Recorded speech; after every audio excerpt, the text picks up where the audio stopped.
Bien-aimés dans le Seigneur, que Dieu vous bénisse pour la grâce qu'il nous a donnée aujourd'hui pour écouter sa parole. Nous allons prier. Éternel Dieu des armées, nous te rendons grâce, nous te bénissons pour cette opportunité.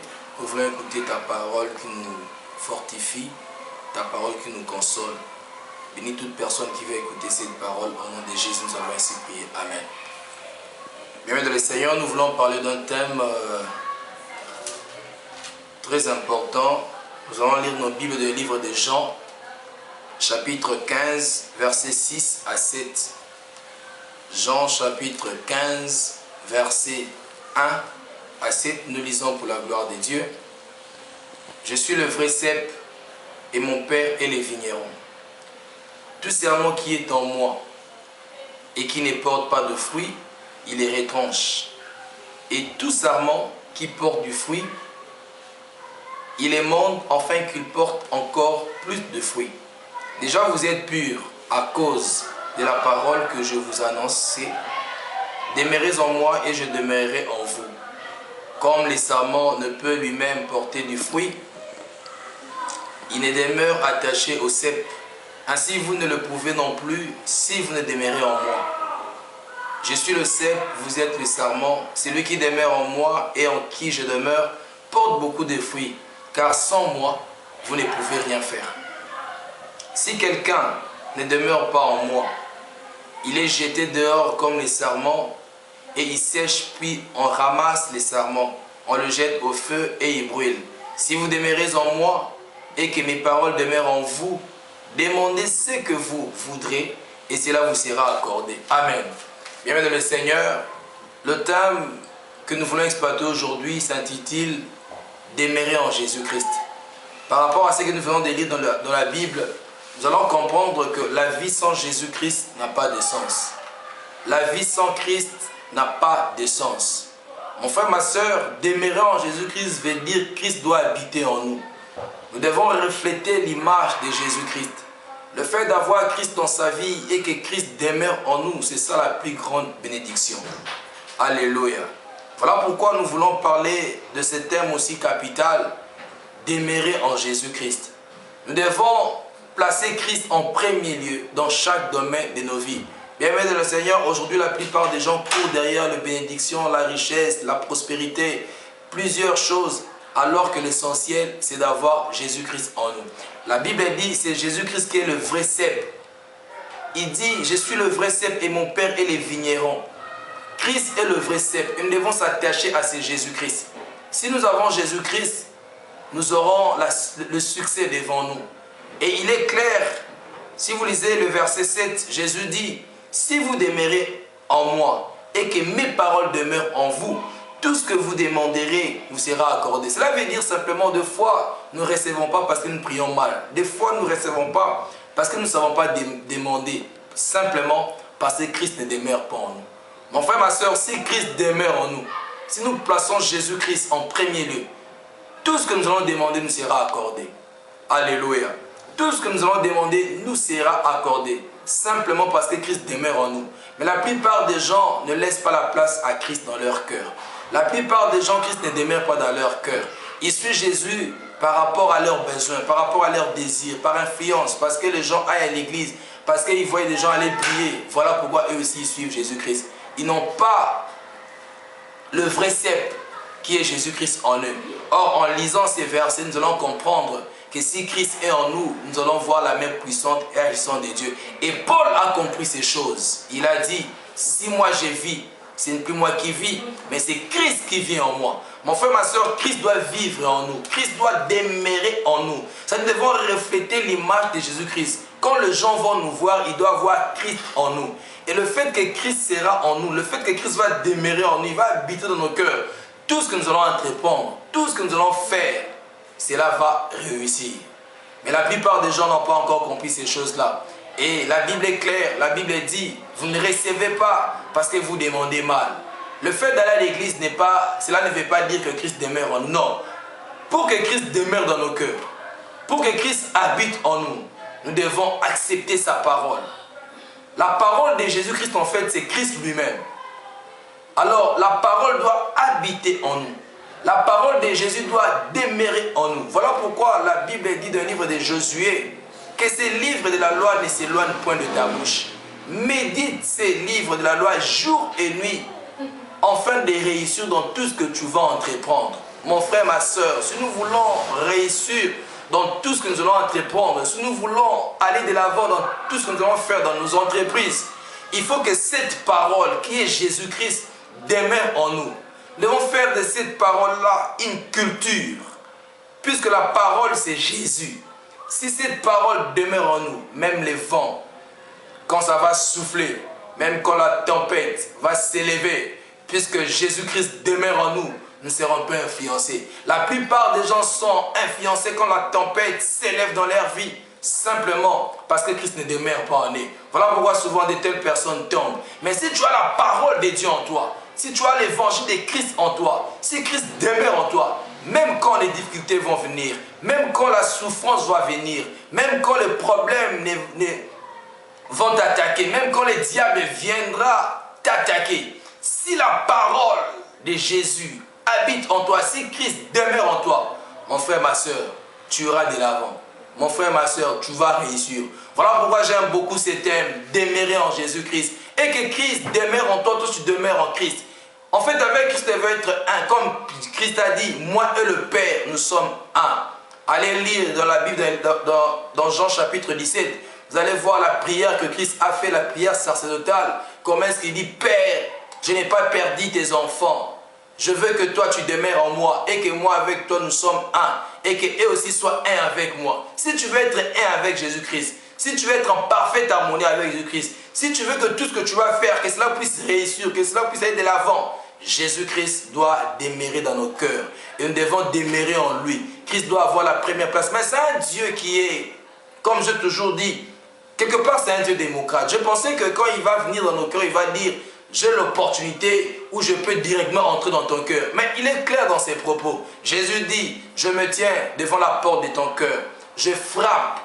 Quiconque attend ma voix, ouvre la porte. Moi, Jésus, j'entrerai et je mangerai avec lui. Cela veut dire qu'il y a certaines personnes ou certains gens où Christ est devant la porte de leur cœur. Ils frappent, mais ces gens ne veulent pas ouvrir la porte de leur cœur. Et là, Christ ne va pas. Là, Christ ne va pas t'imposer à ouvrir la porte de ton cœur. Non, il ne s'impose pas quand tu n'ouvres pas la porte de ton cœur.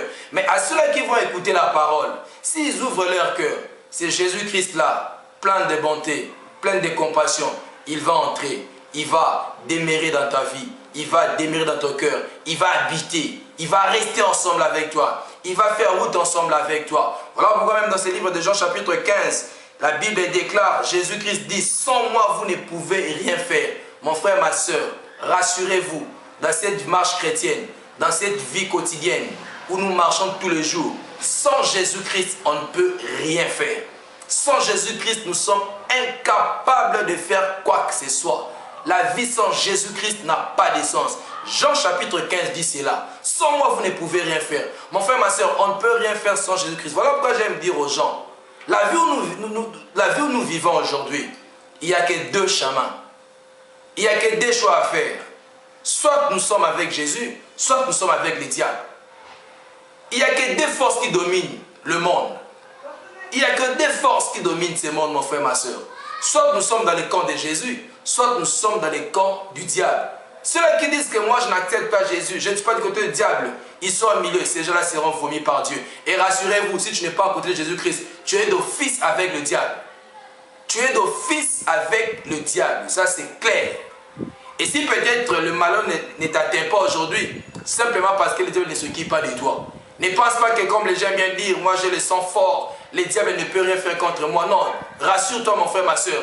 Si jusqu'à présent les malheurs ne t'ont pas encore atteint, soit c'est la grâce de Dieu qui est sur toi, puisque la Bible dit, Dieu fait grâce à qui il veut. Peut-être, même si tu es encore païen, tu bénéficies de cette grâce-là. Mais s'il n'y a pas cette grâce-là, et que les malheurs ne t'atteignent pas jusqu'à présent, simplement parce que le diable ne s'occupe pas de toi. Le jour où le diable va s'en charger de ta situation, il va te frapper à mort.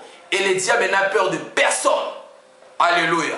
Je vais dire aux enfants de Dieu aujourd'hui, le diable n'a peur de personne, si ce n'est que de Jésus-Christ. Le diable ne tremble que devant Jésus.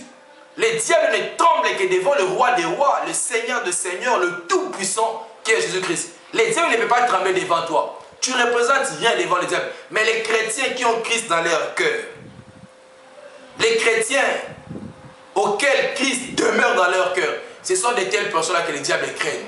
Pourquoi? Parce que Christ vit en eux. Parce qu'ils voient les reflets de Jésus-Christ en eux. Voilà pourquoi les diables tremblent devant ces gens-là. Voilà pourquoi les diables ne peuvent pas s'approcher devant ces gens-là. Voilà pourquoi ils ne peuvent pas attaquer ces gens. Même s'il se met à attaquer ces gens-là, c'est simplement parce qu'il est têtu. Mais il sait bien que ces gens-là sont des victorieux. Parce que les combats que nous avons, mon frère, ma soeur, c'est un combat où la victoire a été déjà donnée à la croix de Golgotha. En fait, nous les chrétiens, quand nous combattons pas pour la victoire. Nous combattons de la victoire. J'aimerais te dire une chose aujourd'hui. Si tu as Christ dans ta vie, bats-toi la poitrine. Sois un homme heureux. Sois content si tu as Jésus-Christ. Mon frère, ma soeur, bats-toi la poitrine quand tu as Jésus-Christ. Dis-toi que tu es un homme de valeur parce que Christ demeure en toi. Et les diables le savent.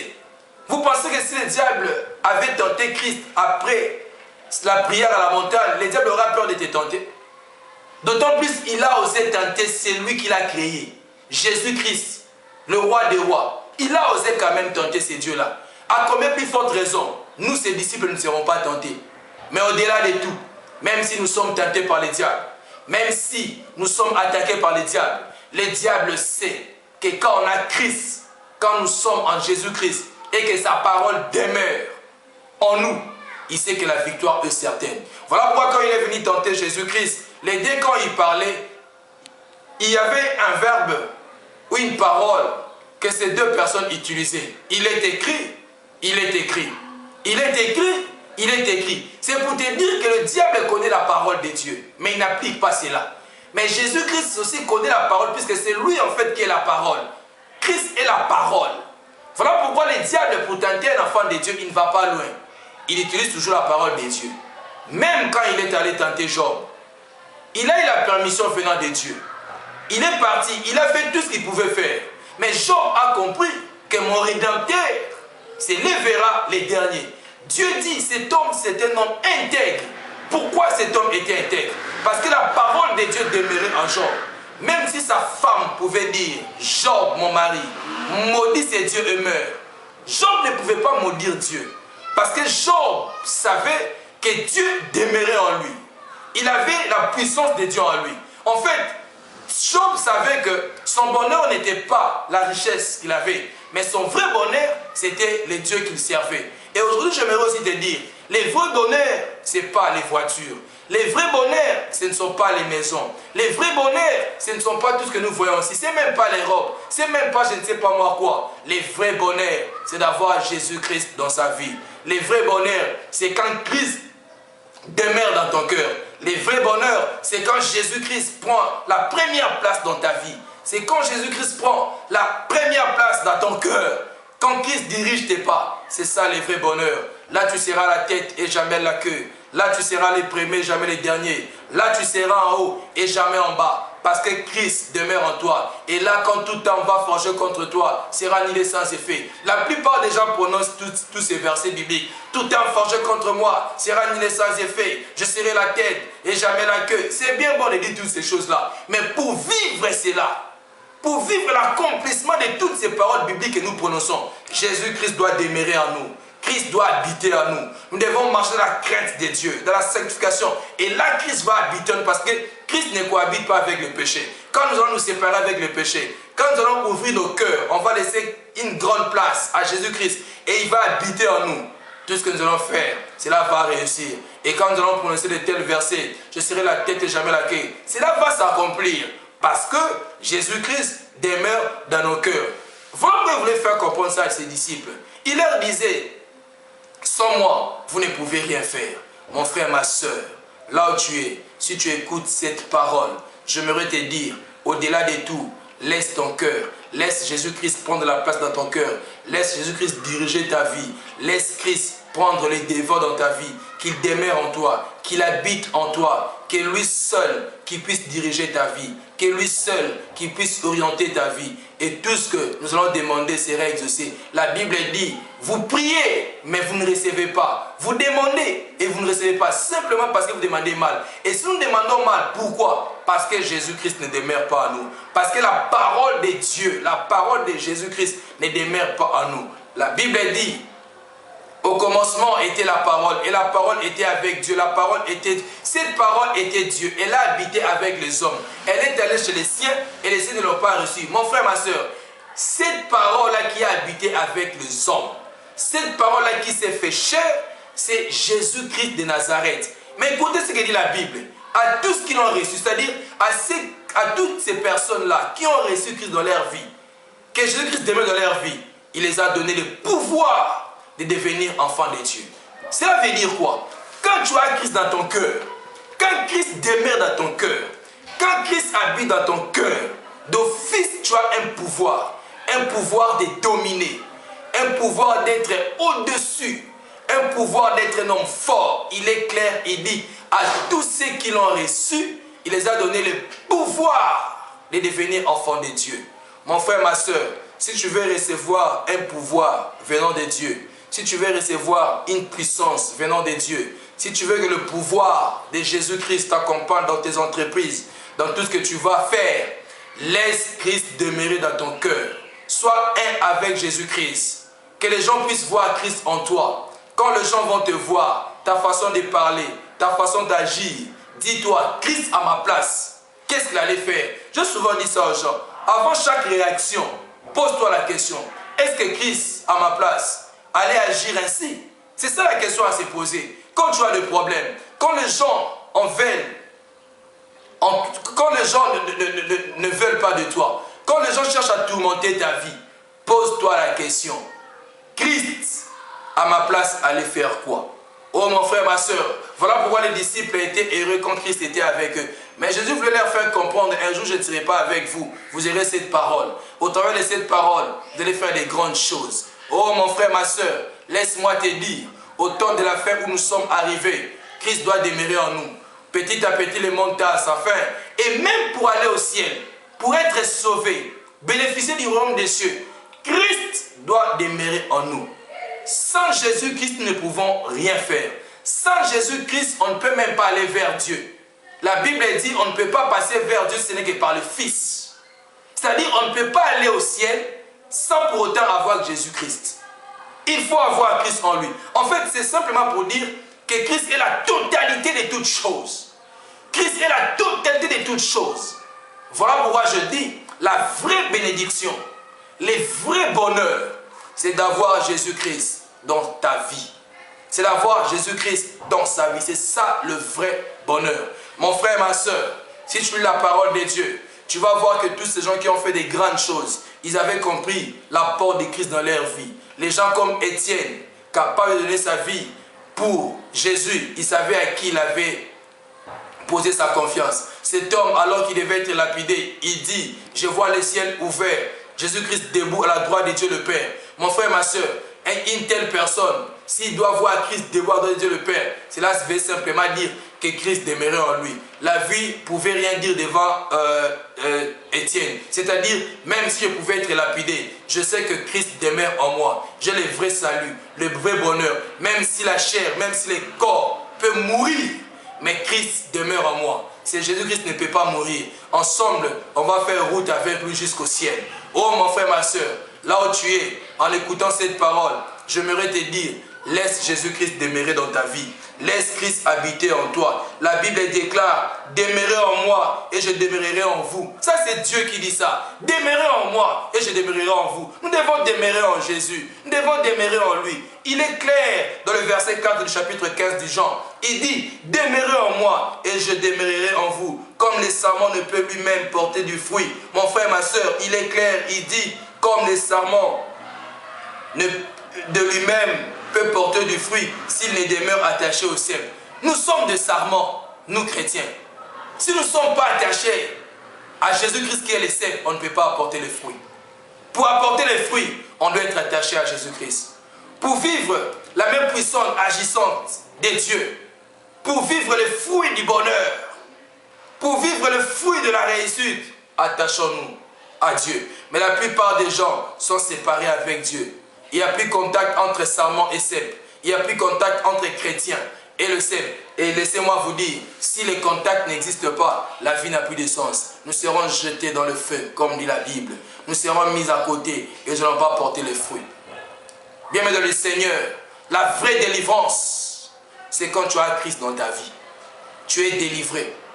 La vraie délivrance, c'est d'avoir Jésus-Christ dans sa vie. Qu'il demeure en nous. Qu'il habite en nous.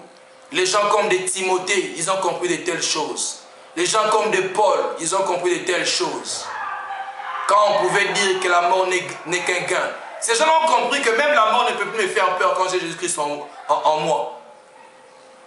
Ces gens ont compris que même la mort ne peut rien devant moi quand j'ai Jésus-Christ en moi. Bien-aimés dans le Seigneur, attachons-nous à Jésus-Christ qui est le cep. Laissons Christ prendre la place dans nos cœurs. Que Christ demeure en nous. Que Christ habite dans nos cœurs. Et tout ce que nous allons faire, cela va réussir. Et quelle que soit la montagne qui va s'élever, tu pourras crier tout haut, grande montagne, qui es-tu devant Zorobabel? Mon frère, ma soeur, si Christ demeure en toi, quelles que soient les montagnes des problèmes, cela va fléchir devant toi. Pourquoi? Parce que toutes ces montagnes vont voir Jésus-Christ en toi. Les montagnes des problèmes, les montagnes des difficultés, les montagnes des soucis, les montagnes, je ne sais pas moi, de peur ou de crainte. Toutes sortes de montagnes, de problèmes qui vont chercher à atteindre ta vie. Toutes ces montagnes-là, quand ils verront Christ dans ton cœur, quand ils verront Christ demeurer en toi, quand ils vont voir que toi, quand ils vont toutes ces montagnes verront que toi avec Christ, en réalité, vous êtes un. Toutes ces montagnes vont fléchir leurs genoux. Les problèmes vont fléchir. La stérilité va fléchir. Les soucis vont fléchir. Même si tu es rejeté par ta famille, même si ton entourage te rejette, Christ ne va jamais te rejeter. Christ va demeurer en toi. Voilà pourquoi j'ai toujours dit, on peut tout m'arracher dans ma vie, mais je ne permettrai à personne d'arracher Christ dans mon cœur. C'est un conseil que je te donne. Laisse le monde t'arracher les maisons. Peut-être là où tu es une femme veuve. Peut-être tu es orphelin. Après la mort de votre père, les gens sont venus vous arracher tous vos biens. On vous a arraché les maisons, les véhicules, le bien, les richesses que vous avez. Vous êtes resté seul. Mon frère, ma soeur, si tu as Jésus-Christ, ne permets pas aux gens d'arracher Christ dans ton cœur. Les vrais bonheurs, ce ne sont pas les maisons ou les richesses que ces gens-là ont pris. Mais les vrais bonheurs, mon frère, ma soeur, c'est d'avoir Jésus-Christ dans ta vie. Je l'ai toujours dit, il est comme les écrits mentionnés sur le rocher de mon cœur, frappé par un burin que personne ne peut ôter. Tel est le cas pour toi. Mon frère, ma soeur, que Christ soit installé dans ton corps, qu'il habite dans ton cœur. Comme a dit Paul, je l'ai dit au début de mon message, si moi je vis, ce n'est plus moi qui vis, c'est Christ qui vit en moi. Christ doit vivre en nous. Christ doit demeurer en nous. Et on retourne devant aussi demeurer en Jésus-Christ. Bienvenue dans le Seigneur. Laissez-moi vous dire, la marche chrétienne, c'est une bonne marche. La vie avec Jésus-Christ, c'est la plus belle vie. Ce n'est pas la vie en faisant n'importe quoi. Allez, je ne sais pas moi, chercher le bonheur ailleurs. Allez voir les féticheurs. Allez voir les occultistes. Allez faire n'importe quoi. Les vrais bonheurs, ce n'est pas de l'occultisme. Les vrais bonheurs, ce ne sont pas le fétiche. Les vrais bonheurs, ce ne sont pas des coutumes. On t'a mis, je ne sais pas moi, quoi sur ton corps. Je ne sais pas moi, qu'est-ce qu'on t'a donné dans le monde. Ça ne c'est pas les vrais bonheurs. Les diables est malin. S'il te donne, rassure-toi. Un jour, il va récupérer cela. D'une manière ou d'une autre. Un jour, il va récupérer cela. J'ai vu des gens donner témoignage.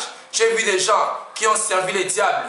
Ils ont tout fait. Mais en fin de compte, ils ont compris que le diable, en réalité, ne donne pas. Puisqu'à la fin, il récupère tout ce qu'il donne. D'une manière ou d'une autre. S'il te donne aujourd'hui l'argent, quelque part, il va récupérer ton enfant. S'il te donne les véhicules, quelque part, il va récupérer une chose. Mais je connais quelqu'un, le Fils de l'homme qui est Jésus-Christ. Lui, quand il donne, c'est pour du bon. Voilà pourquoi il dit dans sa parole, il déclare la bénédiction de l'Éternel, elle ne s'est fait suivre d'aucun chagrin. Mon frère, ma soeur, quand Christ demeure en toi, quand Jésus-Christ habite en toi, si tu as Christ dans ta vie, laisse-moi te dire, la vraie bénédiction, que tu auras ne va jamais se suivre. Le malheur ne viendra jamais. Elle ne se fait suivre d'aucun chagrin. Ayons la patience. Ne te dis pas, ça fait des années que je sers Jésus. Ne te dis pas, ça fait des années que je suis attaché à Jésus, mais je ne vois rien. Je ne vis pas sa main puissante et agissante. Non, mon frère, ma soeur, Christ est en toi et tu vis le vrai bonheur. Si ce Christ-là n'était pas dans ton cœur, peut-être aujourd'hui, tu n'allais même pas être vivant. Savez-vous combien de personnes qui sont mortes? Savez-vous combien de gens qui ont trouvé la mort? Ils étaient attaqués par les diables. Les diables ont tué toutes ces personnes-là. Mais si les diables n'arrivent pas à t'avoir, ce n'est pas à cause de ta force. Ce n'est pas à cause de ton intelligence. Ce n'est pas à cause de ta sagesse. Rassure-toi que tu n'intimides pas le diable tel que tu es là. Si tu me suis, tu n'intimides pas les diables. Les diables est intimidé par Jésus-Christ qui vit en toi. Le seul qui peut intimider le diable, c'est Jésus-Christ. Si c'est Christ-là, c'est Jésus-là ne demeure pas en toi, mon frère, ma soeur, tu ne peux pas intimider les diables. Oh bien-aimé le Seigneur, attachons-nous à Jésus. Si des gens comme David pouvaient dire un jour, le bonheur et la grâce m'accompagneront tous les jours de ma vie et j'habiterai dans la maison de l'Éternel jusqu'à la fin de mes jours. De tels propos, les gens comme de David ont compris l'impact de Yahweh dans leur vie. Ils ont compris l'impact de l'Éternel des armées dans leur vie. Voilà pourquoi, alors qu'il devait combattre Goliath, il a prononcé une phrase que j'aime beaucoup. Tu viens devant moi avec la lance, les javelots, mais moi je viens devant toi au nom de l'Éternel des armées. Mon frère, ma soeur, autant nous sommes arrivés, si nous avons Christ en nous, même si Goliath s'élève, même si l'ennemi s'élève, on va venir au nom de Jésus-Christ. Lui qui a vaincu le diable, la Bible déclare, il a livré publiquement un spectacle à la croix. Publiquement un spectacle à la croix. Oh bien-aimé le Seigneur, si tu n'as pas encore accepté Christ dans ta vie, en écoutant ces messages, j'aimerais te dire d'avoir Christ en toi. Christ ne peut demeurer dans le cœur de gens qui l'ont accepté simplement comme Seigneur et Sauveur. Cette parole que je vous donne est réservée aux personnes qui ont accepté Jésus-Christ comme Seigneur et Sauveur. Là où tu es, si tu écoutes ces messages et que tu n'as pas encore donné ta vie en Jésus-Christ, mon frère, ma soeur, donne ta vie en Jésus-Christ. Accepte Jésus-Christ comme Seigneur et Sauveur. Là, il viendra demeurer en toi. Et quand Christ va demeurer en toi, tu vas vivre une vie de bonheur. Tu vas fuir les péchés. Et quand tu vas fuir les péchés, tu vas voir, toutes tes portes vont s'ouvrir. Tout ce qui a été fermé dans ta vie, cela va s'ouvrir. Simplement parce que Christ demeure en nous. Oh, il dit dans le verset 7, comme je l'ai dit tout à l'heure, si vous demeurez en moi et que mes paroles demeurent en vous, demandez ce que vous voudrez et cela vous sera accordé. Si sa parole demeure en nous, si Christ demeure en nous, il dit, demandez tout ce que vous voudrez. Demandez tout ce que vous voudrez. Mais la première chose, avant de demander tout ce que nous voulons, que lui demeure d'abord dans nos cœurs. Bien-aimé le Seigneur, que Dieu nous bénisse. Si tu as écouté cette parole, que cela change ta vie et que cela change la façon de voir les choses dans ta marche chrétienne. Que Dieu nous bénisse. Bienvenue dans le Seigneur, je réponds de l'évangile, c'est Didier Midon, j'habite Orléans. Mon numéro de contact c'est le 06 05 72 47 36. Si vous m'appelez, on ne manquera pas de prier avec vous. Prions pour clôturer ces messages. Père, merci pour cette parole, merci parce que tu nous as parlé, merci parce que je sais que cette parole va apporter des fruits dignes de repentance. Bénis toute personne qui va écouter cette parole, quel que soit l'endroit où il se trouve. Que cette parole change sa vie. Au nom de Jésus-Christ, nous avons ainsi prié. Amen. Que Dieu nous bénisse.